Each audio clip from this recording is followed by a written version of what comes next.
पुरी जिला reserve police सम्मेलन कक्ष में पुरी पुलिस विभाग किशोर पुलिस यूनिट कर्मचारी एक दिवसीय कर्मशाला अनुष्ठित हो जाइछि।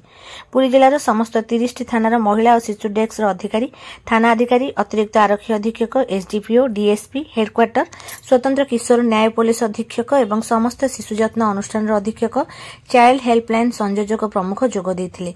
मुख्य अतिथि भाव जिला आरक्षी अधीक्षक प्रतीक सिंह, सम्मानित अतिथि भाव अतिरिक्त जिलापाल शरद चंद्र बेहेरा प्रमुख जोग देथिबा बेले शिशु कल्याण समिति अध्यक्ष डॉक्टर अजित कुमार महापात्र, शिशु मंगल कमिटी सदस्य उपेन्द्र विश्वाल, किशोर न्याय बोर्ड सभ्य महावीर रुद्रनारायण साहू, अतिरिक्त आरक्षी अधीक्षक सचिन पटेल एवं डीएसपी एचआरपीसी सस्मिता बेहेरा जोगदे आलोचना अंशग्रहण करथिले। विशारद भाव बिजू पट्टनायक पुलिस तालीम केन्द्र तालीमदाता अतिरिक्त आरक्षी अधीक्षक गुरुप्रसाद शिवशंकर नंद एवं यूनिसेफ परामर्शदाता घासीराम पंडा जोगदे प्रशिक्षण देथिले।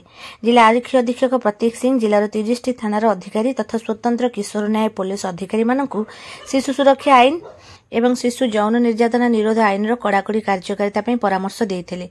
अतिरिक्त जिलापाल शरद चंद्र बेहेरा कहिथिले जे जणे भी शिशु न्याय सुरक्षा और अधिकार पाइबारु वंचित न रुहंती से संपर्कित अभियोग तत्काल विचार करा जाय तांको सुरक्षा और न्याय जोगाई दिया जिबा सह शिशु सुरक्षा सेवा और शिशु सुलभ परिवेश को थाना अधिकारी माने अग्राधिकार देबा सह बढ़ुथिबा शिशु निर्यातना, बाल्य विवाह, शिशु श्रमिक घटनार समाधान निमंते पुलिस भूमिका अपरिहार्य बोली कहिथिले।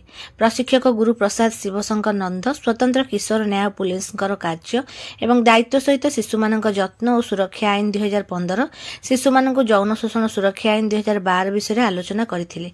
यूनिसेफ परामर्शदाता श्री घासीराम पंडा बाल्य विवाह, शिशु श्रमिक निरोध आईन, शिशु चालान विषय विस्तृत भाव आलोचना करथिले। जिला शिशु सुरक्षा अधिकारी मनोज कुमार त्रिपाठी मिशन बात्सल्य एवं स्वतंत्र किशोर न्याय पुलिस तालीम लक्ष्य विषय आलोचना करथिबा बेले आईन परिवीक्ष अधिकारी संतोष कुमार साहू किशोर न्याय बोर्ड चिल्ड्रेन कोर्ट को कार्य विषय आलोचना करबा सह पीड़िता क्षतिपूर्ण पांठी उपर विस्तृत भाव आलोचना करथिले। शिशु मंगल कमिटी अध्यक्ष डॉक्टर अजित कुमार महापात्र जत्न और सुरक्षा आवश्यक करथिबा शिशु मानकर थैथान बाबद स्वतंत्र किशोर न्याय पुलिस को भूमिका विषय आलोचना करथिले।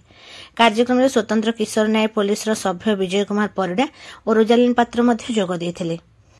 पुरी जिला शिशु सुरक्षा विभाग कर्मकर्ता और चाइल्ड हेल्पलाइन कर्मकर्ता कार्यक्रम परिचालन में सहयोग करने सहित सामाजिक कर्मी कमला महाराणा धन्यवाद अर्पण करथिले।